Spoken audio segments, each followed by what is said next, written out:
என்னண்ணே ரெண்டு சட்டை போட்டிருக்க? இதுதான் ஸ்டைல் தெரியுமா? எங்க பள்ளிக்கூடத்துலலாம் பேருவ அப்படிதான் சட்டை பட்டன் திறந்து போட்டு வருவானுங்க. டீச்சர் கூட கேட்பாங்க, ஏம்ல சட்டை பட்டன் திறந்து போட்டிருக்க அப்படின்னு. அப்போ பேருவ என்ன சொல்லுவானுங்க தெரியுமா? இதுதான் ஸ்டைல் அப்படின்னு சொல்லுவானுங்க. அண்ணே அது பள்ளிக்கூடம் இல்லைண்ணே, கிளாஸ்ன்னு சொல்லணும்.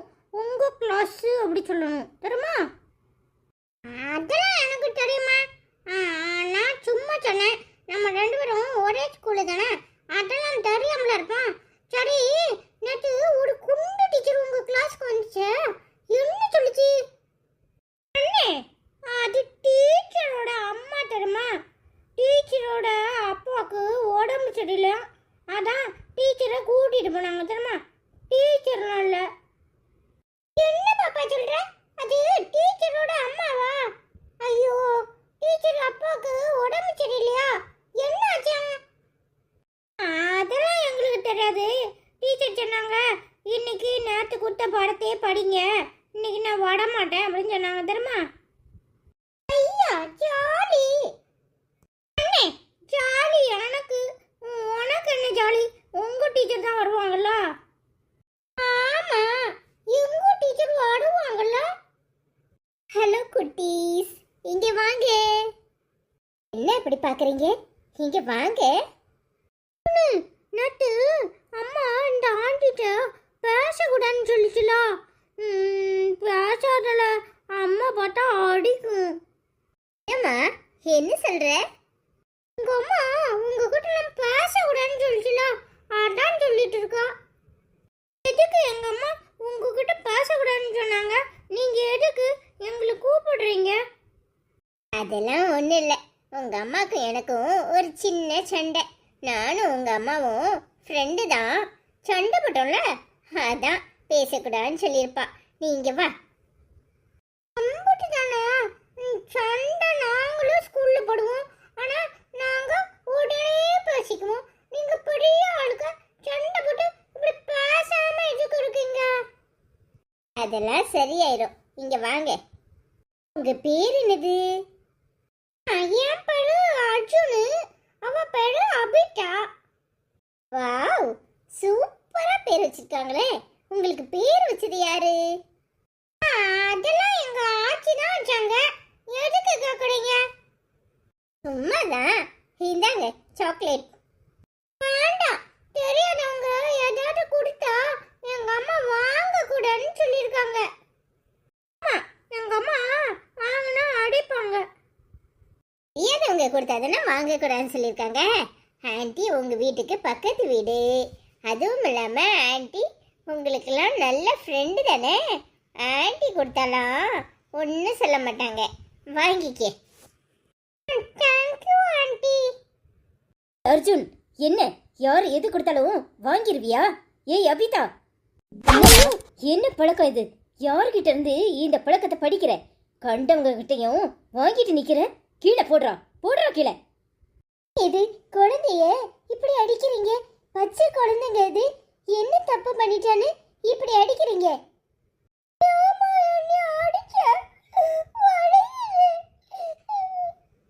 வாய மூடுறா. என்ன பழக்கம் இது? எம்பிட்ட திமிர் இருந்தா நீ இங்க வந்து கண்டவங்க கிட்டையும் வாங்கிட்டு நிப்ப. இன்னொரு தடவை யாராவது ஏதாவது கொடுத்தாங்கன்னு வாங்கி பாரு, அப்புறம் இருக்கு உனக்கு. போடா உள்ள. என்ன நினைச்சுக்கிட்டு இருக்க உன் மனசுல? நானும் போனா போதுன்னு பாத்துக்கிட்டு இருக்கேன். என் குழந்தைகளை இப்படி அடிக்கிற? இப்ப என்னடி அவன் தப்பு பண்ணிட்டான்னு நீ அடிக்கிற? ஏன் குழந்தை, நான் அடிப்பேன், கொல்லுவேன், என்னன்னாலும் பண்ணுவேன். அது ஏன் இஷ்டம். அதை கேட்கறதுக்கு உங்க யாருக்கும் எந்த அருகதையும் இல்லை. இப்ப என்னத்துக்கு இங்க வந்தீங்க? மரியாதையா போங்க உங்க வேலையை பார்த்துட்டு. வாய மூடு. அவன் உனக்கு மட்டும் பிள்ளை இல்ல, எனக்கும் பிள்ளைதான். எப்படி பெத்த பிள்ளைய பொண்டாட்டிக்கு தெரியாம இன்னொருத்திக்கு தார வாக்கிறதுக்கு தயாரா இருந்தீங்களே, அந்த முறையிலையா? இங்க பாருங்க, மரியாதையா போங்க உங்க வேலையை பார்த்துட்டு. உங்களை எதுல தலையிட சொல்லல. இப்ப என்ன, அவ போன் போட்டு வர சொன்னாளா? அதனால வந்திருக்கீங்களா? ஏன் இப்படி பேசுற நித்யா? நீ ஏன் இப்படி பேசுற? எனக்கு ஆச்சரியமா இருக்கு. ஏன் நித்யா இப்படி மாறிட்ட? இத்தனை வருஷம் கழிச்சு நீ மாறி இருப்பன்னு நினைச்சேன். நீயும் அசோக்கும் சந்தோஷமா இருப்பீங்கன்னு நினைச்சேன். ஆனா இன்னும் ஒண்ணும் இல்லாத விஷயத்த பிடிச்சுக்கிட்டு இப்படி நிக்கிற, குழந்தைய அடிக்கிற. பச்சை குழந்தைக்கு என்ன தெரியும்? நான் தான் அவனை கூப்பிட்டு சாக்லேட் கொடுத்தேன். அடிக்கணும்னா என்ன தான் அடிக்கணும்.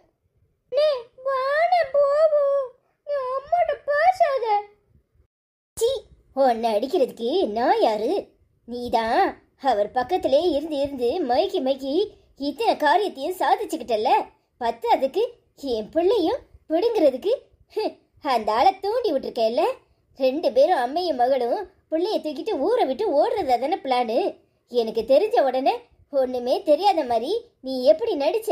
இங்க பாரு, உனக்கு குழந்தை இல்லைன்னு நான் வருத்தப்பட்டிருக்கேன். நீ இவரை பிரிஞ்சு இருந்திருக்க, இவரை நான் கல்யாணம் கட்டிக்கிட்டேனேன்னு வருத்தப்பட்டிருக்கேன். ஆனா உன்னோட முழு சுயரூபமும் தெரியாம வருத்தப்பட்டதை நினைச்சு நானே அவமானப்படுறேன். இப்ப எதுக்காக வந்த? என் புள்ள வளர்ந்த பிறகு அவனை என்கிட்ட இருந்து பறிச்சுட்டு போலான்னு வந்தியா? நீ என்ன முட்டாளா? என்ன, நான் அவரை கடத்தி கொண்டு வச்சு நான் காரியம் சாதிக்க நினைச்சது தப்புன்னு நான் எப்பவும் உணர்ந்துட்டேன். நீங்க 2 பேரும் சந்தோஷமா இருக்கணும்னு தான் நான் இந்த கல்யாணத்தை பண்ணிக்கிட்டேன். நான் என் வாழ்க்கையில நல்லா தான் இருக்கேன். என்ன, எனக்கு குழந்தை இல்லைன்னு அவன் பரிதாபப்பட்டு குழந்தைய தர்றேன்னு சொன்னான். அதை கூட நான் தப்புன்னு தான் சொன்னேன். உனக்கு விஷயம் தெரிஞ்ச உடனே நீ அதை தப்பா புரிஞ்சுக்கிட்டு இன்னைக்கு வரைக்கும் மழுக்கு நிக்கிற. அவனை ஏத்துக்கோ, அவன் எந்த தப்பும் பண்ணல. அவன் எனக்காக பரிதாபப்பட்டது உண்மைதான். அவனுக்கு என் மேல இப்ப எந்த அக்கறையும் இல்லை. நான் என் புருஷன் கூட சந்தோஷமா வாழ்றேன். நீ ஏன் எதையாவது கற்பனை பண்ணிக்கிட்டு இப்படி பேசாத. அந்த ஆளு ஏன் புருஷன், அவரை ஏத்துக்கணுமா வேண்டானமான்னு நான் முடிவு பண்ணணும். நீ யாரு? நீ சொல்லி நான் அவர் கூட குடும்பம் நடத்தணுமா? உன் வேலையை பார்த்துட்டு போ. சாரி நித்யா, உன்னை நான் ஒரு ஃப்ரெண்டா தான் நினைச்சேன். ஆனா நீ என் மேல இந்த அளவு வெறுப்பு வச்சிருப்பேன்னு எனக்கு தோணல. ஆனா அவரை இப்ப கூட மன்னிக்க மாட்டேங்கிறல்ல. அவன் எந்த தப்பும் பண்ணல. அவன் ரொம்ப நல்லவன். ஓ, அந்த நல்லவரு அன்னைக்கு ஆஸ்பத்திரியில என்ன சொல்லிட்டு போனாரு? அது இன்னைய வரைக்கும் என் மனசை அறுத்துக்கிட்டு இருக்கு. என்னை விட நீ தான் ரொம்ப நல்லவ, உன்னை மிஸ் பண்ணிட்டேன்னு சொன்னாரா இல்லையா? அப்ப நான் கேடு கட்டவல்ல, என்ன தெரியாதனமா கல்யாணம் கட்டிக்கிட்டேங்கிற கணக்குல தானே சொன்னாரு. இப்ப எந்த மூஞ்ச கொண்டுகிட்டு இங்க வந்து நிக்கிறாரு? நான் எப்படி இவர் கூட சேர்ந்து வாழ முடியும்? நான் எப்படி இவர் கூட சேர்ந்து வாழ்ந்தாலும் எந்த நிலையிலும் அவர் மனசுல நீ தான் இருப்ப. எப்போ உன்னை வசதியாவும் என்ன கீழ்த்தரமாவும் பார்த்தாரோ அப்பவே எனக்கு இவர் கூட வாழ பிடிக்கல. இன்னைய வரைக்கும் என் மனநிலையில நான் உறுதியா தான் இருக்கேன். எனக்கு என் பிள்ளைங்க மட்டும்தான் முக்கியம். நீங்க யாரும் முக்கியம் இல்லை. மரியாதையா 2 பேரும் இங்க இருந்து போங்க. மாலதி, நீ என்ன சொன்னாலும் இந்த மாதிரி ஆட்களுக்கு புரியாது. இவ சரியான சந்தேக பிசாசு. இவ மண்டை போறோம் பேய் தான் நிரம்பி கிடக்கு. இவளை மாத்த முடியாது. நீ போய் உன் வாழ்க்கைய சந்தோஷமா வாழு. நான் சந்தோஷமா தான் இருக்கேன். என்ன, என் பிள்ளைங்களை பிரிஞ்சு இருக்கேன், அவ்வளவுதான். கூடிய சீக்கிரம் அதுக்கு ஒரு வழிய பண்றேன். என் பிள்ளைய எப்ப இவ அடிக்க ஆரம்பிச்சாலோ இனி இவ கிட்ட என் பிள்ளைங்க வளரக்கூடாது. என் பிள்ளைங்களை நான் கோர்ட்ல கேஸ் போட்டு என் பிள்ளைங்களை என் கூட கூட்டிட்டு போக போறேன். இனி இவ என் பிள்ளைய பாத்துக்கணும்னு அவசியம் கிடையாது. யாரு பிள்ளைய யாரு பிரிச்சு கொண்டு போறது? இலே, கேம்பட்டு திமிர் இருந்தா இங்க வந்து இப்படி பேசிக்கிட்டு இருப்ப. இவ பேச சொல்லி கொடுத்தாளா உனக்கு? ஏமா எப்பவுமே அரைகுறையா புரிஞ்சுக்கிற? ஏமா அவ எதுக்காக சொல்லி கொடுக்கணும்? அவளை எப்பவுமே நீங்க எல்லாரும் தப்பா தான் புரிஞ்சுக்கிறீங்க. அவ ரொம்ப நல்லவ. அவ புராணத்தை கேட்கணும்னு எங்களுக்கு அவசியம் இல்ல. அவ நல்லவ உனக்கு, எங்களுக்கு இல்ல. ஆமா, மாலதியை பத்தி நீ சரியா புரிஞ்சுக்கலாமா? கடைசி வரைக்கும் நீ இப்படித்தான் இருப்பியா? ஆரம்பத்திலயும் அவளை புரிஞ்சுக்காம அவளை என்னையும் பிரிச்ச. இப்பவும் நீ இப்படிதான் இருக்கிற. ஏமா, ஏன் நீ புரிஞ்சுக்கவே மாட்டியா? அவ ரொம்ப நல்லவ, இவள மாதிரி கிடையாது. அத்தை, இவர்கிட்ட பேசுறது எனக்கு சுத்தமா பிடிக்கல. இவருக்கு எப்பவும் அவதான் வசதி. அவளை தலையில தூக்கி வச்சு ஆட சொல்லுங்க. நமக்கு அவளை புராணம்லாம் தேவையில்லை. ஆனா என் குழந்தைய நான் எப்பவும் யாருக்கும் விட்டு கொடுக்க மாட்டேன்னு தெளிவா சொல்லுங்க. நான் கிளம்புறேன். இங்க பாரு, என் மருமக வாழ்க்கையை நாசமாக்குன மாதிரி அவ வாழ்க்கையும் நாசமாக்கிறாத. இன்னும் நீ அவ பின்னாடி தான் சுத்திக்கிட்டு திரியிறியா? அவளுக்கு சப்போர்ட் பண்ணிக்கிட்டாலே இத. என் குழந்தைங்க பேர பிள்ளைங்க எங்க கூட தான் இருக்கும். அதை பிரிக்கிறதுக்கு ஏதாவது திட்டம் போட்ட மகன்னு கூட பார்க்க மாட்டேன். மரியாதையா போயிரு. என் கண்ணு முன்னாடியே நிக்காத. ஏமா, ஏன் உனக்கு எதுக்கு இவ்வளவு ஆத்திரம்? அவளை பத்தி இன்னும் தப்பா புரிஞ்சுக்கிட்டு இருக்க? ஏமா, அவ இப்ப என் ஃப்ரெண்டோட ஒய்ஃப். அவளை பத்தி பேசுறதுக்கு உங்க யாருக்கும் அருகதை கிடையாது. அவ ரொம்ப நல்லவன்னு சொன்னேன். நல்லவள நல்லவான் தானே சொல்ல முடியும். நீங்களா தேவையில்லாம எதையாவது கற்பனை பண்ணிக்கிட்டு இருக்காதீங்க. ஏன் பிள்ளைங்களை என்ன பார்க்க விட மாட்டேங்கிறா, என்கிட்ட பேச விட மாட்டேங்கிறா, என்னை கண்டாலே புழுவை பாக்குற மாதிரி பாக்குறா. அப்படி ஒருத்தி கூட நான் இன்னும் வாழணுமா?